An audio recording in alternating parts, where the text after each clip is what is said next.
Biggest upset I can ever imagine since back 1969 when Woody Hayes was screaming and yelling on the sidelines and punching people.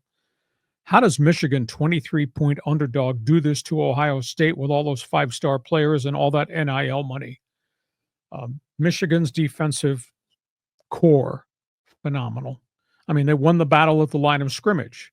Now, an asterisk, Ohio State has 3 offensive linemen gone with season-ending injuries. So there's been a lot of shuffling there. They could not run the football, didn't do a real good job protecting the starting quarterback, who wound up throwing 2 interceptions. They missed 2 field goals. Every time I looked up, the Buckeyes were in Michigan territory preparing to score, and they never got there, and they wound up losing the game.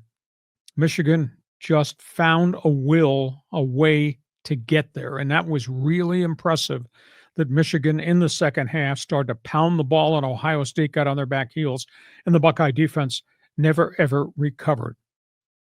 The fascination of the electricity in that stadium, in the Horseshoe, was just amazing. Great rivalry, all stained by what happened at the end of the game. And suddenly the NCAA's got a problem on its hands. Suddenly this rivalry weekend has become an ugly weekend because fans are showing up.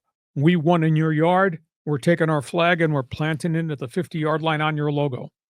And we really had a bad situation at the end of Michigan, Ohio State, totally out of control.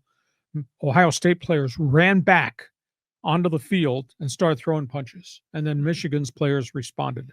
Security couldn't do anything about it. Then the police came and they pepper gassed everybody in the middle of the field to spread them out. And they finally walked away. I was really upset at Ryan Day.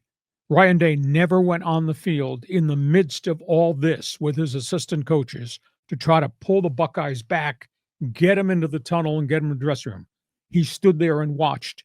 And then Ryan Day in his press conference was asked about how violent it got on the field after the game.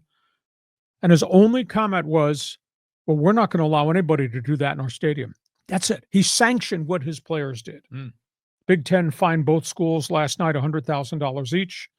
You know, and we had incidents not just at Ohio State, Michigan. Florida State was bad. North Carolina State was bad. I think there were 5 total incidents around the country on rivalry weekend. The only one that didn't become inflamed, Texas A&M, which could have been really volatile. But Steve Sarkisian, Longhorn coach, ran out to the 50-yard line, stood in front of his players, and did this. Boom. Turned around, players went to locker room. He diffused the whole situation. Good for him. You compare what Sarkisian did to Ryan Day standing back by the tunnel, just observing, and then what Ryan Day said in the press conference. So unimpressed with Ryan Day as head coach. And by the way, he's lost 4 times in a row to Michigan. There's probably a lot of people in Columbus who are not very impressed with Ryan Day right now. So feel free, if you want to call, want to comment, want to get into the chat box, Fans Forum is open. Before I run through other storylines in college football, your response to what Michigan did to Ohio State, your response to what did or did not get done, planting a flag at the 50-yard line. Well, first of all, I blame Terrell Owens for the Niners. Didn't he plant the flag in Dallas on the Star? That was like 30 years ago. That or stomped on it. Yeah. So, I mean, it's all part of this smack talking. I like this. It's entertaining. You know, now granted, it's bad character and bad behavior, but it's still fun to watch as a fan. What does this do to Ohio State's college football playoff aspirations? Well, the next playoff poll comes out on Tuesday night. So they'll drop. You know, they dropped from 2 to 7 in the Associated Press poll. And they're not in the Big Ten championship game. They're not playing in the Big Ten championship. Who's that going to be? Indiana and Oregon? No, it's Oregon. You asked me too quick. Penn State? Oregon, Penn State? Yeah.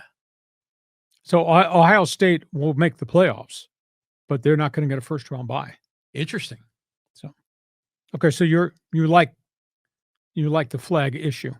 I just think it's entertaining, you know, just the way they get out there and do it. Now, granted, it got out of hand. I got you there. But remember, you were dogging rivalry week last week saying, no one really cares anymore. But boy, these people care. Well, Ohio State, Michigan, they do care.